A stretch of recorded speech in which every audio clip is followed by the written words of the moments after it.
Hello friends, Madhya Pradesh शिक्षक पात्रता परीक्षा वर्ग 3 बाल विकास के अंतर्गत हमारी ये अधिगम की तीसरी क्लास आप सबका स्वागत करती है हमारे चैनल पर, हमारे परिवार पर। साथियों, आप सबको पता है हम बाल विकास और सभी विषयों पर आधारित 3D क्लास लेके आ रहे हैं। इसका मतलब पूरी इमेज के थ्रू, पूरी विज्ञान के थ्रू आपको हम टीचिंग कराते हैं। हम खुद चयनित हैं और आपको भी चयनित कराने का प्रयास हमारा है। तो चलिए प्यारे साथियों, शुरुआत करते हैं। पहला ही प्रश्न जानदार शानदार आप लोग अपनी मोबाइल स्क्रीन पर देख पा रहे हैं। अंध स्मरण ब्लाइंड मेमोराइजेशन क्या कहलाता है?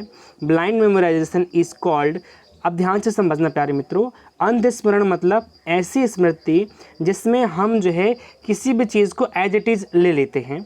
स्वस्वर पठन, रटने द्वारा अधिगम, अर्थपूर्ण अधिगम, पुनरावृत्ति। प्यारे मित्रों, जब हम स्मृति की बात करते हैं तो स्मृति की भी अलग अलग प्रकार हैं, अलग अलग चरण हैं। उन प्रकारों को और उन चरणों को हम लोग पहले करते हैं, उसके बाद आपको प्रश्न की ओर लेके आऊँगा। चलिए दिखाता हूँ आपको क्या होते हैं इसके प्रकार। ओके मेरे प्यारे मित्रों, आप लोग यहाँ पर देख पा रहे हैं स्मृति, मेमोरी।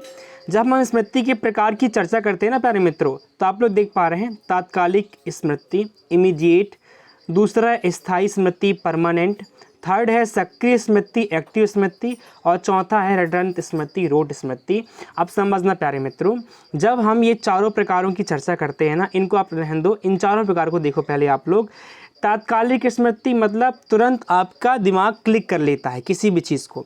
स्थायी स्मृति मतलब ऐसी स्मृति जो कि स्थायी रहती है। सक्रिय स्मृति जो हमेशा एक्टिव रहती है। रिटर्न स्मृति मतलब किसी चीज़ को आपने याद कर लिया है। ये चार प्रकार के होते हैं प्यारे मित्रों स्मृति के प्रकार, और वहीं पर हम लोग चर्चा करते हैं आगे। प्रकार के बाद आप लोग इसके अंग पर चर्चा करेंगे कि स्मृति के कौन कौन से अंग हैं। सबसे पहला आप लोग इनको याद कर लेंगे प्यारे मित्रों, स्क्रीनशॉट अवश्य ले लेना क्योंकि यहाँ से प्रश्न बनता है। सबसे पहला अंग जो होता है ना, आप लोग बताएंगे सीखना। स्मरण में सबसे पहले हम लर्न करते हैं, सीखने के बाद उसको धारण करते हैं, मतलब उसे अपनी स्मृति में स्थायी करते हैं, और जब उसका ज़रूरत पड़ता है तो उसे रिकॉल करते हैं, पुनः स्मरण करते हैं। फिर उसके बाद उसकी पहचान भी करते हैं, रिकॉग्नाइज करते हैं। प्यारे मित्रों, इसको आप लोग कैसे याद रखेंगे इंग्लिश में? LRRR। प्यारे मित्रों, LRRR से याद रखेंगे इसको, ठीक है ना? RRL, ठीक, ऐसे भी याद रख सकते हो। सीखना, धारण करना, पुनः स्मरण करना और पहचान करना। क्लियर है? अब जैसे बच्चों को आपने कुछ सिखाना है तो बच्चा सबसे पहले जोड़ने को सीखेगा। जोड़ना सीखने के लिए सबसे पहले बच्चे को आप लोग क्या कराएंगे? चिन्ह से प्रदर्शित कराएंगे कि भाई जोड़ने का निशान ये होता है। बच्चा इसको सीख लिया, इसके बाद इसको धारण करेगा, बार बार ड्रिल करने के बाद उसको धारण करेगा, याद रखेगा। फिर जब जरूरत पड़ेगी तो उसको पुनः स्मरण करेगा, फिर से याद करेगा और फिर उसकी पहचान भी करेगा। तो ये स्मृति के अंग होते हैं। स्मृति के प्रकार मैंने पहले बता दिया आपको कि स्मृति के प्रकार कितने होते हैं, 4 प्रकार के। तात्कालिक स्मृति, स्थायी स्मृति, सक्रिय स्मृति और अटंत स्मृति। और वहीं इसके अंग में सीखना, इसके बाद फिर आपका देखिए सीखना, धारण करना और पुनः स्मरण करना और पहचान करना, ये 4 इसके क्या हैं? अंग हैं। तो इस प्रकार से स्मृति की पूरी अपन ने PM कर दिया प्यारे मित्रों। अब चलिए प्रश्न की ओर लेके चलता हूँ मैं। ओके प्यारे मित्रों, इसका मतलब क्या होगा? रटन द्वारा अधिगम अंध स्मृति के अंदर आता है। चलिए प्यारे मित्रों, वीडियो पसंद आ रही हो तो लाइक अवश्य करें, अपने दोस्तों तक शेयर करें ताकि सभी तक हेल्प कराई जा सके। सेकेंड नंबर क्वेश्चन आप लोग देख पा रहे हैं मोबाइल स्क्रीन पर। किसी दूसरी वस्तु की अपेक्षा एक वस्तु पर चेतना का केंद्रीकरण अवधान है, यह कहलाता है, किसका कथन है? अब ये किस पे पूछा हुआ प्रश्न प्यारे मित्रों? तथ्यात्मक प्रश्न है, परिभाषा से पूछा गया है। अटेंशन इज द कंस्ट्रक्शंस और concentration of consciousness on one object rather than on any other. This statement is, प्यारे मित्रों जब हम लोग चर्चा करते हैं किसकी ना, कि चेतना की, जब हम प्यारे मित्रों चेतना की चर्चा करते हैं तो चेतना में आप लोग बता दूं मैं, चेतना एक ऐसी अभिक्रिया है जिसमें प्यारे मित्रों क्या होता है? चेतना में किसी प्रकार की कल्पना नहीं होती, ये वास्तविकता पर आधारित होता है प्यारे मित्रों। चेतना के भी क्या हैं? अलग अलग चरण हैं, उस पर हम लोग चर्चा करेंगे। उसके पहले आप लोग देख लो कि ये कथन किसका है? डम्बिल साहब का। किसका प्यारे मित्रों? डम्बिल ने कहा है कि किसी एक वस्तु की अपेक्षा आप किसी दूसरी वस्तु पर चेतना, किसी दूसरी वस्तु की अपेक्षा एक वस्तु पर चेतना केंद्रीकरण करना, ठीक है ना? ये क्या है? डम्बल का, और साथ साथ में इसे ही अवधान भी कहा जाता है। ठीक है, चलिए आपको लेके चलता हूँ चेतना पर मैं। प्यारे मित्रों, चेतना की चर्चा जब हम करते हैं तो चेतना आपको याद रखना है, चेतना मानसिक स्तर की वह अवस्था है जिसमें वास्तविकता होती है। क्या होती है प्यारे मित्रों? वास्तविकता होती है। इसमें किसी प्रकार की कल्पनाशीलता नहीं रहती, ठीक है ना। चेतना का अध्ययन किसने किया था? आप लोग मुझे कमेंट बॉक्स में बताएंगे। मनोविज्ञान को चेतना का विज्ञान किसने कहा था? कमेंट बॉक्स में आप लोग बताएंगे। चलिए नेक्स्ट क्वेश्चन पे लेके चलूँगा प्यारे मित्रों। क्वेश्चन नंबर 33, सामाजिक प्रत्याशाओं के अनुरूप व्यवहार की योग्यता का अधिगम सामाजिक विकास कहा जाता है। उक्त कथन किसका है? प्यारे मित्रों, इसको ध्यान से पढ़ना। Social development is the learning of the ability to behave according to social expectations. मतलब हमारे जो सामाजिक प्रत्याशाएं होती हैं, आशाएं होती हैं, उनके अनुरूप व्यवहार की योग्यता का अधिगम, व्यवहार की योग्यता का अधिगम सामाजिक विकास कहा जाता है। उक्त कथन किसका है? हरलॉक का। ये भी एक तथ्यात्मक प्रश्न है, परिभाषा पर आधारित प्रश्न है, आपको इसको याद रखना है, ठीक है। क्वेश्चन नंबर 34 पे लेके चलूँगा प्यारे मित्र। अब यहाँ पर हम लोग एक गुथरी का बहुत महत्वपूर्ण सिद्धांत करेंगे जो बहुत बार प्रश्न पूछा हुआ है प्यारे मित्रों, ठीक है। गुथरी का समीपता अधिगम का सिद्धांत, ठीक है ना, उसको करेंगे। उसके पहले आप लोग यहाँ देखिए प्रश्न को। किस अधिगम मनोवैज्ञानिक ने बाल अधिगम विकास में पुरस्कार को महत्व नहीं दिया है? कई बार पूछा प्रश्न है प्यारे मित्रों। Which learning psychologist has not given importance rewards in child learning development. अब आपको पता है पुरस्कार को जो है अब किस मनोवैज्ञानिक ने अपने सिद्धांत में बताया है? आप सबको मैंने पहले ही बताया है, बताइए ज़रा। जिन्होंने मॉडल थ्योरी भी दिया है, पिछले क्लास में हम लोगों ने चर्चा किया था। मॉडल थ्योरी किसका है? आप लोग बताएंगे, जेरोम ब्रूनर साहब ने दिया है। अब यहाँ पर गुथरी साहब जो हैं, एडविन रे गुथरी, प्यारे मित्रों इनका पूरा नाम है, आप लोग नोट करेंगे, एडविन रे गुथरी। प्यारे मित्रों, एडविन रे गुथरी इनका पूरा नाम है। इन्होंने समीपता अधिगम का सिद्धांत दिया है। देखिए ज़रा क्या कहते हैं इन्हें ना। अब यहाँ पर प्यारे मित्रों आप अपने मोबाइल स्क्रीन पर देख पा रहे हैं, पूरी डिटेल देखिए ज़रा मेरे साथ आप लोग। किसकी? एडविन रे गुथरी साहब की। इन्होंने क्या कहा है देखिए, समीपता अनुबंधन का सिद्धांत है इनका। ये क्या कहते हैं? एडविन रे गुथरी के सिद्धांत को हम ट्रिक और चित्र से समझेंगे। ध्यान से देखना। एक बिल्ली है प्यारे मित्रों, ठीक है ना, और ये उसका रास्ता है। रास्ता सबसे छोटा रास्ता है, ये वाला सबसे छोटा रास्ता ये रास्ता है। स्टडी विथ, इसके बाद देखिए ज़रा मेरे प्यारे साथियों, यहाँ देखिए ये भी रास्ता है और ये भी रास्ता है। अब गोली मारना है हमें उन्हें, ठीक है ना। प्रतिक्रिया देखिए, गोली की आवाज़ सुनकर बिल्ली डर जाती है और सुरक्षित रहने के लिए भागने का प्रयास करती है।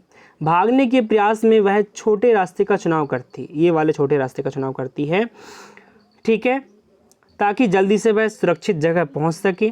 निष्कर्ष, गोली की आवाज़ सुनकर जान बचाने के लिए भागना अर्थात एक ही बार में सीख जाना, यह बताता है कि प्रयास अधिगम का सिद्धांत है। मतलब जब हम कुछ करते हैं, प्रयास करते हैं, तब डर के मारे या फिर किसी भी पुनर्वलन के मारे हम लोग क्या करते हैं प्यारे मित्रों? भागने का प्रयास करते हैं तो हम सीख जाते हैं। दूसरा क्या कह रहे हैं कि सबसे नज़दीक रास्ता चुनना वही अधिगम का समीपता सिद्धांत है। सबसे सुंदर और सबसे छोटा रास्ता चुनना इनके हिसाब से, ठीक है ना। बिना किसी पुनर्वलन के सीखना, यह उद्दीपक अनुक्रिया सिद्धांत का उदाहरण है। यहाँ पर किसी प्रकार की पुनर्वलन नहीं दिया गया है, बस उसको डराया गया है। प्यारे मित्रों, बिल्ली को आपने डरा दिया और डराने के कारण बिल्ली जो है सीख गई। इसका मतलब क्या है? बिना किसी पुनर्वलन के, ये क्या कहते हैं गुथरी साहब की, सीखने में हमें किसी प्रकार का पुनर्वलन नहीं दिया जाता, एडविन रे गुथरी का कहना है। तो ये सिद्धांत है, आप लोग इसे नोट कर लेंगे। चलिए वापस प्रश्न की ओर चलते हैं। तो आपने ये सीखा कि एडविन रे गुथरी साहब ने पुरस्कार को महत्व नहीं दिया है, ठीक है। चलिए प्रश्न नंबर 35 पर लेके चलता हूँ प्यारे मित्रों आप लोगों को मैं। किस प्रकार का पुनर्बलन अधिगम व्यवहार को लंबे समय तक बनाए रखने के लिए अधिक कारगर है? Which type of reinforcement is more effective for long term retention of learning behaviour? प्यारे मित्रों, जब हम बात करते हैं पुनर्बलन अधिगम की, तो अधिगम आप सबको पता है व्यवहार में परिवर्तन होता है, और किस प्रकार का पुनर्बलन होना चाहिए। पुनर्बलन की जब हम बात करते हैं ना प्यारे मित्रों, पहले आप समझ लो कि पुनर्बलन है क्या। मान लो कोई बालक सीखने में अक्षम है या किसी चीज़ को सीख नहीं पा रहा है, तो हम क्या करेंगे? उसकी कमी का पता लगाएंगे प्यारे मित्रों, उसकी कमी का पता लगाएंगे। कमी का पता लगाने के बाद उसको हम उसके अनुसार फिर से चीज़ों को सिखाएंगे तो आपके द्वारा फिर से कुछ सिखाया गया, नए तरीके से सिखाया गया, टीएलएम के थ्रू सिखाया गया, बार बार प्रयोग करके सिखाया गया। यही क्या है प्यारे मित्रों, रीइंफोर्समेंट है, पुनर्बलन है। अब पुनर्बलन भी दो प्रकार के होते हैं प्यारे मित्रों, आप लोग नोट करेंगे। सकारात्मक पुनर्बलन प्यारे मित्रों, इसे पॉजिटिव पुनर्बलन भी कहते हैं, और एक है आपका नेगेटिव पुनर्बलन, नकारात्मक पुनर्बलन। तो बच्चों को हम लोग क्या करना, गुड देना, वेल विशेस देना, ये सकारात्मक है, पर उनको दंड देना ये नकारात्मक पुनर्बलन है, और हम नकारात्मक पुनर्बलन नहीं करते, ठीक है। डांटना भी नकारात्मक पुनर्बलन है। तो हम बच्चों को किस प्रकार का पुनर्बलन दें जिससे उनका अधिगम व्यवहार लंबे समय तक बनाए रखें। तो सतत पुनर्बलन, लगातार पुनर्बलन नहीं दे सकते, इससे क्या होगा कि बच्चे जो होते हैं आलसी हो जाएंगे, ठीक है। ए बी दोनों भी नहीं हो सकते, यहाँ पे आंशिक पुनर्बलन दें, मतलब कम पुनर्बलन दें, जब ज़रूरत हो तभी उनको पुनर्बलन दें, ना कि हमेशा रीइंफोर्स करते रहें, ठीक है। चलिए क्वेश्चन नंबर 36 लूँगा आपके सामने प्यारे मित्रों। प्रश्न को आप लोग ध्यान से पढ़िएगा। बालकों का अधिगम सर्वाधिक प्रभावशाली होगा जब, अब सुनना मेरी बात, children's learning will be most effective when. प्यारे मित्रों, जब हम चर्चा करते हैं बालकों की अधिगम की, बालकों की सीखने की, तब हम लोग देखते हैं पढ़ने लिखने एवं गणितीय कुशलताओं पर ही बल होगा। नहीं, केवल गणितीय कुशलताओं पर ही बल क्यों देंगे आप। शिक्षक अधिगम प्रक्रिया में आगे होकर बालकों को निष्क्रिय रखेगा, बिल्कुल नहीं। बालकों का अधिगम शिक्षण अधिगम प्रक्रिया में कैसे निष्क्रिय रखेगा बालकों को। शिक्षण व्यवस्था एकाधिकारवाद होगी, नहीं। एकाधिकार मतलब क्या, टीचर बस प्रमुखता रखेगा, नहीं। बालकों का संज्ञानात्मक, भावात्मक तथा मनोचालक पक्षों का विकास होगा। किसके फलस्वरूप प्यारे मित्रों, अधिगम का जब अधिगम कब प्रभावशाली होगा, जब बच्चों के संज्ञानात्मक, भावात्मक और मनोचालक पक्षों का विकास होगा तब। It means cognitive, emotional, psychomotor aspects of children will develop, ठीक है। चलिए इसको और अच्छे से समझते हैं। यहाँ पर संज्ञानात्मक मतलब क्या होता है प्यारे मित्रों, आप सबको पता है। संज्ञानात्मक मतलब मैंने पहले ही बताया है, ज्ञान। मनोचालक मतलब मानसिकता। भावात्मक मतलब भावनाएं, जैसे कि प्रेम, क्रोध, करुणा, इमोशंस, ठीक है। चलिए क्वेश्चन नंबर 37 लूँगा प्यारे मित्रों, आप सबके सामने बहुत प्यारा प्रश्न है। वाटसन, जेबी वाटसन आप सबको पता है। अब आप मुझे कमेंट बॉक्स में बताएंगे कि जेबी वाटसन ने मनोविज्ञान को कौन सा विज्ञान कहा है। Watson performed an experiment called little Albert on 11 month old baby on which principle of learning is this experiment based. Watson ने 11 माह के शिशु पर लिटिल अल्बर्ट नाम का उसका खुद का बच्चा है जो कि 11 माह का है, प्रयोग किया। यह प्रयोग अधिगम के किस सिद्धांत पर आधारित है। प्यारे मित्रों, आप सबको बताता हूँ मैं, इनके सिद्धांत पर पूरी तरह चर्चा करेंगे। उसके पहले आप लोग एक बात जान लें कि जेबी वाटसन, इनका पूरा नाम आप लोग नोट करेंगे, जेबी वाटसन, जॉन वॉडर्स वाटसन है इनका पूरा नाम प्यारे मित्रों। इन्होंने मनोविज्ञान को व्यवहार का विज्ञान कहा है प्यारे मित्रों, मनोविज्ञान को व्यवहार का विज्ञान कहा है, आप लोग नोट करेंगे। और इन्होंने एक बात और कही है, इन्होंने कहा है कि आप मुझे 1 दर्जन बच्चे दे दो, स्वस्थ बच्चे, 1 दर्जन स्वस्थ बच्चे दे दो, मैं उन्हें जैसा चाहूँ वैसा बना सकता हूँ। ये कथन बहुत बार पूछा हुआ है कि आप मुझे 1 दर्जन बच्चे दे दो, मैं उन्हें जैसा चाहूँ वैसा बना सकता हूँ। किन्होंने कहा है, जॉन ब्रॉडस वाटसन ने कहा है। क्लियर है ना। अब पूरा प्रयोग समझना प्यारे मित्रों। इन्होंने क्या किया, अपने 11 महीने के बच्चे को जिसका नाम अल्बर्ट था, उनको इन्होंने क्या किया प्यारे मित्रों, उनके ऊपर इन्होंने प्रयोग किया। प्रयोग कैसे किया, उन्होंने क्या किया कि एक बार जो है उन्होंने उसके सामने एक खरगोश का पुतला लाके रख दिए, मतलब खरगोश के पुतले से वो लाके प्रयोग करने के लिए दे दिए। अब खरगोश के पुतले को वो खेलता रहा। क्लियर है ना। अब उसमें किसी प्रकार की आवाज़ नहीं आती थी। ये प्रक्रिया 2 से 3 हफ्तों तक चलती रही। इसके बाद उन्होंने उसमें थोड़ा सा बदलाव किया और उस खरगोश के पुतले में उन्होंने क्या किया प्यारे मित्रों, एक आवाज़ सेट कर दिया, वॉइस सेट कर दिया। आवाज़ थोड़ा सा भारी था और इस बार उन्होंने उस आवाज़ को सेट करके उसको दिया और रिमोट के थ्रू उसको चालू कर दिया। बच्चा क्या करता है, उससे डर गया, बच्चा डर गया और उसको फेंक दिया, मतलब उससे नहीं खेल रहा है। इसके बाद फिर जब उसके पास जब वो खिलौना दिया गया, उस पुतले को दिया गया, तो बच्चा उसे नहीं लेता। क्यों? क्योंकि वो उससे डर गया, अनुबंधित हो गया। क्लियर है प्यारे मित्रों। मतलब पहले तो उससे जब जुड़ा था तो उसको अपना दोस्त समझता था, परंतु उसने जब उसकी आवाज़ सुनी, डरावनी आवाज़, तो वो उससे डर गया और उससे नहीं खेल रहा है। इसके बाद कुछ हफ्तों के बाद फिर उसको दिया गया वो खिलौना, तो वो उसको रख लेता है। मतलब एक अंतराल के बाद, एक अनुबंधन के बाद बच्चा सीखता है, अधिगम करना सीखता है। जब बच्चे में परिवर्तन आते हैं तो अधिगम में बदलाव भी होता है, ठीक है ना। इसको ऐसे समझना, और अच्छे समझाता हूँ आपको विद द नेक्स्ट एग्जाम्पल। एक शहर का बच्चा जो है, एक शहर का बच्चे को जब हम बोलते हैं, पापा ने सिखा दिया कि 4 पैर, क्या पैर, 4 पैर वाला जो जानवर होता है उसे कुत्ता कहते हैं। क्या कहते हैं प्यारे मित्रों? कुत्ता। और उसकी एक पूंछ होती है, ठीक है, और उसको बता दिया गया। अब वो बालक क्या करता है कि अपने जब घर की बालकनी से दिखता है तो कुत्ते को जाते हुए दिखता है, पर एक बार उसके पापा उसको चिड़ियाघर ले जाते हैं। वहाँ पर वो लोमड़ी दिखता है, घोड़ा भी दिखता है। तो लोमड़ी को देखकर कुत्ता कुत्ता चिल्लाता है, या फिर घोड़े को देखकर भी कुत्ता कुत्ता चिल्लाता है। क्यों? क्योंकि उसको पता था कि 4 पैर वाला जानवर कुत्ता होता है और एक पूंछ वाला जानवर भी क्या होता है? कुत्ता। तो लोमड़ी को देखकर वो कुत्ता बोला, घोड़े को देखकर भी कुत्ता बोला। परंतु उसके मन में प्रश्न आया, पापा ये कुत्ता बड़ा है, ये कुत्ता छोटा है। तो उसके पापा ने बताया, बेटा ये कुत्ता नहीं है, एक लोमड़ी है छोटा वाला, और बड़ा वाला घोड़ा है। इसको ऐसे समझना, घोड़े का साइज अलग होता है, उसकी पूरी आकृति अलग होती है। इसका मतलब बच्चे को जो आप सिखाओगे, बच्चा वैसा सीखेगा, ठीक है। चलिए क्वेश्चन नंबर 38 पे लेकर चलूँगा प्यारे मित्रों आपको मैं। कौशल सीखने की पहली अवस्था है, आप ध्यान से समझना। अब आपको मैंने याद करिए, मैंने एक सिद्धांत भी बताया है आप लोगों को, पावलोव का, जीन पियाजे का संज्ञानात्मक विकास का सिद्धांत याद करिए। उसने मैंने आपको पूर्व संवेदी गामक अवस्था, पूर्व क्रियात्मक अवस्था, मूर्त क्रियात्मक अवस्था और औपचारिक क्रियात्मक अवस्था, उससे प्रश्न बना है प्यारे मित्रों, है ना। उसको अच्छे से समझेंगे। अभी आप लोग यहाँ पर समझना पहले, कौशल जैसे आप लोग स्किल कहते हैं प्यारे मित्रों, कौशल। बच्चे को हम जब कुछ भी सिखाएंगे तो सबसे पहले बच्चा हमारा अनुकरण करता है, इमिटेशन करता है। तो कौशल सीखने का सबसे पहला चरण जो होता है ना प्यारे मित्रों, अनुकरण होता है। क्या होता है प्यारे मित्रों? अनुकरण। और अनुकरण की अवस्था आप लोग याद रखना प्यारे मित्रों, प्रश्न पूछा हुआ है, एक एक करके सारी चीज़ें पढ़ना। अनुकरण बच्चा कब करता है? संवेदी प्रेरक अवस्था में, जिसकी अवस्था होती है जन्म से लेके 2 वर्ष तक। प्यारे मित्रों, जन्म से लेके 2 वर्ष तक संवेदी प्रेरक अवस्था कहलाती है। इसके बाद दूसरी अवस्था आती है प्यारे मित्रों कल्पना की। प्यारे मित्रों क्या आती है? कल्पना। कल्पना जो होती है ना प्यारे मित्रों, बच्चा कल्पना कब करता है? पूर्व क्रियात्मक अवस्था में प्यारे मित्रों। कब करता है? पूर्व क्रियात्मक अवस्था में, जिसकी अवस्था आप लोग नोट करेंगे प्यारे मित्रों 2 वर्ष से लेकर 7 वर्ष तक। प्यारे मित्रों कब तक? 2 वर्ष से लेकर 7 वर्ष तक। इसका स्क्रीनशॉट लेंगे। चलिए आगे लेके चलता हूँ मैं। तीसरी अवस्था होती है ना प्यारे मित्रों, इसे आप लोग कहते हैं समन्वय की अवस्था। क्या प्यारे मित्रों? समन्वय की अवस्था, है ना, समन्वय की अवस्था। इस अवस्था में क्या होता है प्यारे मित्रों? इसकी आयु आप लोग करेंगे मूर्त क्रियात्मक अवस्था प्यारे मित्रों।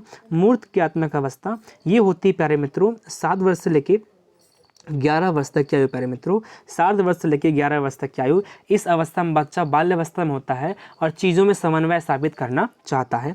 लास्ट अवस्था आती है प्यारे मित्रों, जिससे आप लोग कहते हैं औपचारिक क्रियात्मक अवस्था। इस अवस्था में बच्चा यथार्थवाद की ओर जाता है, मतलब मोरलिटी के अंदर आ जाता है, मतलब यथार्थवाद। तो कौशल सीखने का प्यारे मित्रों, कौशल सीखने का लास्ट स्टेज होता है औपचारिक क्रियात्मक अवस्था, जिसे आप लोग प्यारे मित्रों कहते हैं यथार्थता।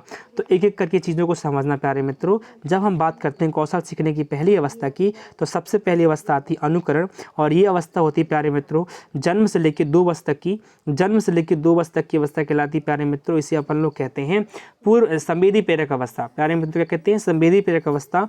दूसरी अवस्था आती है प्यारे मित्रों कल्पनाशीलता, जो कि 2 से लेकर 7 वर्ष तक की रहती है, बाल्यावस्था की होती है। तीसरी अवस्था आती है प्यारे मित्रों, कल्पनाशीलता कहाँ आती है? पूर्व क्रियात्मक अवस्था में। समन्वय प्यारे मित्रों मूर्त क्रियात्मक अवस्था में आती है, जिसकी आयु 7 वर्ष से लेकर 11 वर्ष तक होती है। और वहीं पे यथार्थता की बात करते हैं ना प्यारे मित्रों, औपचारिक क्रियात्मक अवस्था आती है, जिसकी आयु 11, कुछ गलत हो गया क्या? हाँ, 11 वर्ष से ऊपर की अवस्था होती है, 11 से लेकर 15 साल की। मतलब ये क्या है? एक ऐसी अवस्था है, किशोरावस्था की अवस्था कहलाती है, ठीक है। चलिए इसका स्क्रीनशॉट आपको ले लेंगे। नेक्स्ट क्वेश्चन पे लेके चलूँगा आपको मैं। किसी भी नई भाषा को सीखने के लिए कहाँ से प्रारंभ किया जाना चाहिए? प्यारे मित्रों, जब हम बात करते हैं किसी भी नई भाषा को सीखने के लिए, तो हम where should I to start to learn a new language? By association between letters and words, by building sentences formation of word none of the above, अक्षरों व शब्दों के मध्य साहचर्य से, वाक्यों के निर्माण से, शब्दों के निर्माण से, उपरोक्त में से कोई नहीं। प्यारे मित्रों, जब हम बच्चे को भाषा सिखा रहे होते हैं, कोई भाषा सिखानी है, तो हम पहले कहाँ से शुरू करेंगे? पहले आप ही बताइए। सबसे पहले हम बच्चों को अक्षर से रूबरू कराएंगे ना, कि अक्षर क्या होते हैं प्यारे मित्रों। अब अक्षर से एक अक्षर पहले सीख गया, मान लो बच्चा, मतलब मान लो छोटा आ की मात्रा सीख गया, छोटा आ की मात्रा सीख गया, आ की मात्रा सीख गया, फिर आ की मात्रा सीख गया। तो अब इन्हीं अक्षर को सिखाने के बाद प्यारे मित्रों, हम इनसे छोटे छोटे शब्द, जैसे कि मैंने बता दिया कम, तो का और मा दो अक्षर को मिलाकर का बन गया। मतलब अक्षरों और शब्दों के बीच साहचर्य, मतलब दोनों के बीच में संबंध स्थापित करके हम बच्चों को क्या कराते हैं? किसी भाषा को सीखना प्रारंभ कराते हैं। ठीक है, चलिए क्वेश्चन नंबर 40 पे लेके चलेंगे प्यारे मित्रों। सीखने की प्रक्रिया में शिक्षक की भूमिका होनी चाहिए किस प्रकार से? The role of the teacher in the learning process should be. इसका मतलब क्या कि आप जब क्लास में जाएं तो आपकी क्या भूमिका होनी चाहिए प्यारे मित्रों? क्या आप एक ज्ञानवान टीचर के रूप में होना चाहिए, या फिर अधिकारवादी होनी चाहिए? क्या नहीं। अनुदेशनकर्ता की मतलब इंस्ट्रक्टर की, प्रशिक्षक की मतलब इंस्ट्रक्टर की ऑफ द इंस्ट्रक्टर, नियंत्रणकर्ता की ऑफ द कंट्रोलर नहीं। प्यारे मित्रों, आप लोग एक फैसिलिटेटर कहलाते हैं, एक सुगमकर्ता कहलाते हैं।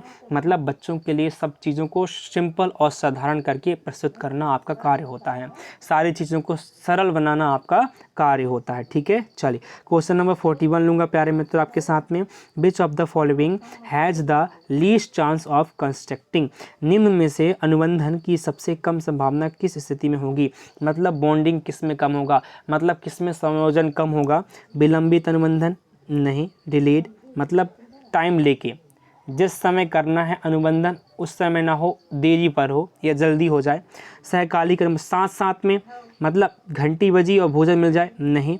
अवशेष अनुबंधन रिसीव्ड कंस्ट्रक्शन मतलब बचा कुछ अनुबंधन हो नहीं। पश्चगामी अधिगमन बैकवर्ड कॉन्ट्रैक्टिंग। प्यारे मित्रों, इस अनुबंधन को पहले समझना। आप लोगों को मैंने पावलोव का शास्त्रीय अनुबंधन सिद्धांत बताया था, याद करिए। उसमें मैंने कुत्ते वाला प्रयोग भी बताया था आपको, कुत्ता और घंटी, लार का आना। अब समझना प्यारे मित्रों, जब घंटी बजाई जाती है तब अनुबंधन की क्रिया होती है, मतलब लार का आना होता है। ये क्या है? एक नेचुरल रिस्पॉन्स है, मतलब CR कहे अपन इसे। CR नहीं होगा प्यारे मित्रों, इससे क्या कहते हैं? अनअनुबंधित। हिंदी में याद रखिए, इंग्लिश मुझे याद नहीं आ रहा है, इसको देखते हैं जरा। अनअनुबंधित, ठीक है, अनअनुबंधित, ठीक, अनअनुबंधित प्रक्रिया है क्या? लार का आना। फिर घंटी बजाई गई प्यारे मित्रों, फिर लार आया, फिर भोजन दिया गया प्यारे मित्रों, तो भी एक क्या है? अनअनुबंधित प्रक्रिया है।